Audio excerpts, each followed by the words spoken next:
Hello, ladies and gentlemen. Thank you for tuning in. It is Andrew. Welcome to the Andrew Patnold Show. I guess if you can call it that. Alright, I'm doing this video because I just wanted to show you guys something really interesting that happened a couple of nights ago. Now, we just recently had a pretty big snowstorm where on Saturday we had about 6 to 9 inches. I would say probably more like 7. And recently we had between 2 to 4 inches. So probably 4 inches for Monday's storm. So we had a storm Saturday and we had a storm Monday. Now I come across an interesting pattern here made by the animals. Now I live basically almost in the wood area. So we get quite a few deer, we get quite a few bears, we get quite a few rabbits, surprisingly.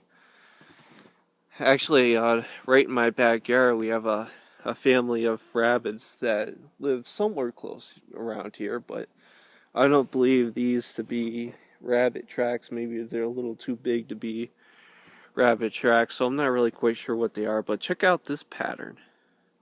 Now, of course, you can see my shadow, but you have a line of footprints coming from the wood area, and then you see this pattern, almost kind of like a diamond pattern, almost. But then let me go ahead and pan to the left here.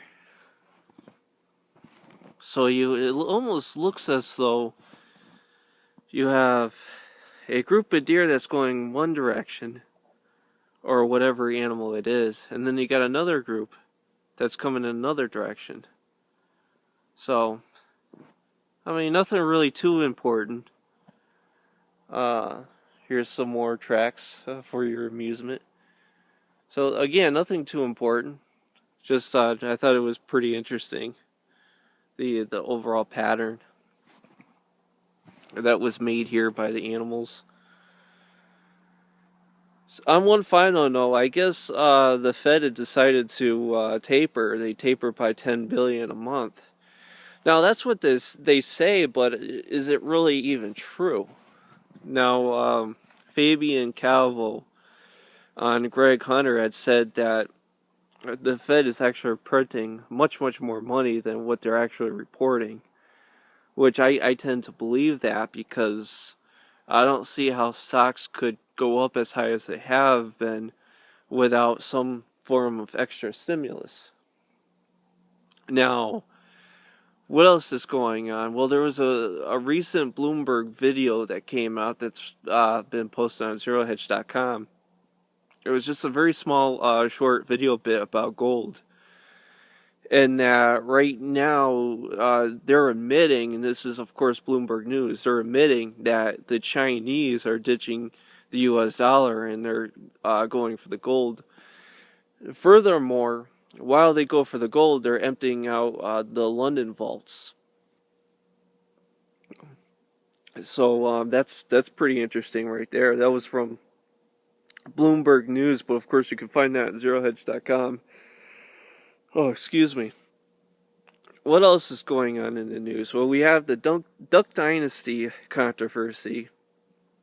And let me just share my stance on that, because I think the hysteria is pretty ridiculous. I believe that Mr. Phil Robertson, I believe it's his name, I believe he has every right to say what he feels that he has to say. I think he had an opinion.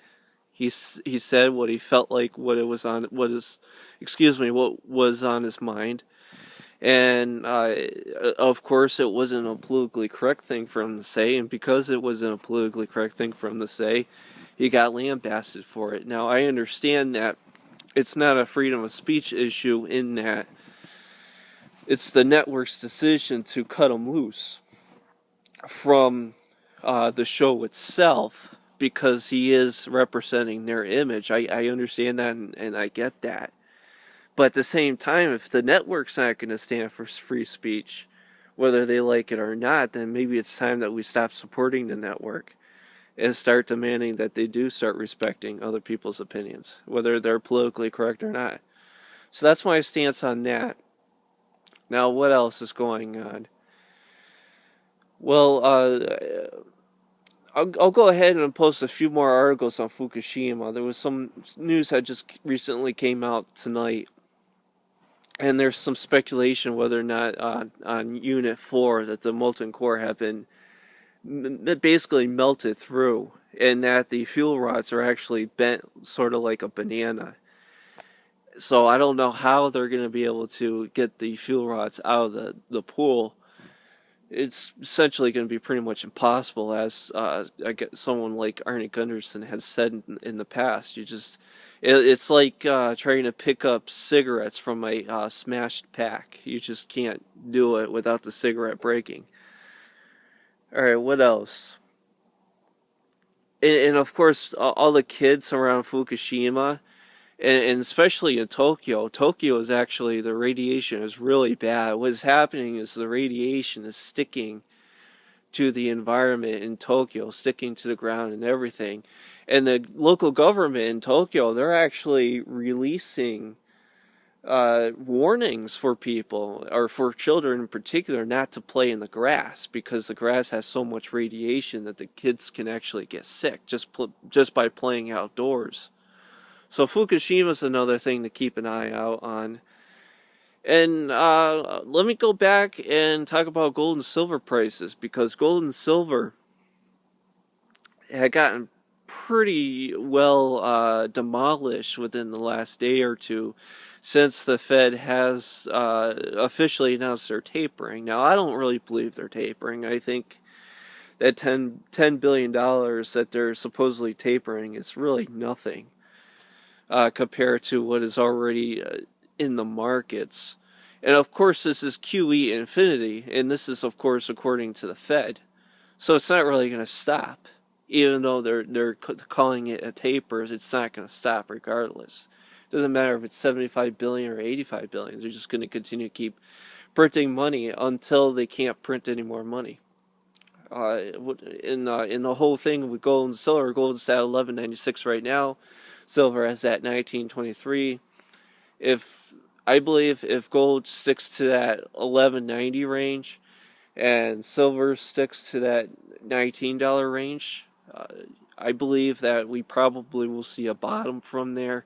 Of course, this is coming from a layman. I'm not in any way saying I'm an expert. I do invest in some precious metals, and that's just my take, I believe, on those particular markets. As a matter of fact, Michael Pinto out of KingWorldNews.com had mentioned gold and silver in one of his articles. As of course, King World News, they promote a lot of this stuff, the gold and silver investment vehicles, and he had mentioned that he believes that there's going to be a massive default coming out of the COMEX pretty soon, because the big banks, the London Bank and the U.S. banks, aren't going to be able to keep enough fiscal while the prices are at where they're at. They can't keep enough fiscal in the faults because everybody's buying up all the gold and silver. Because they're buying up all the gold and silver, that stuff is going from west to east. It's not the Western folks, Western countries, Western individuals who are buying it. It's everybody from the eastern side of the world. So thank you for watching. Thank you for tuning in. And I'll talk to you later. Bye.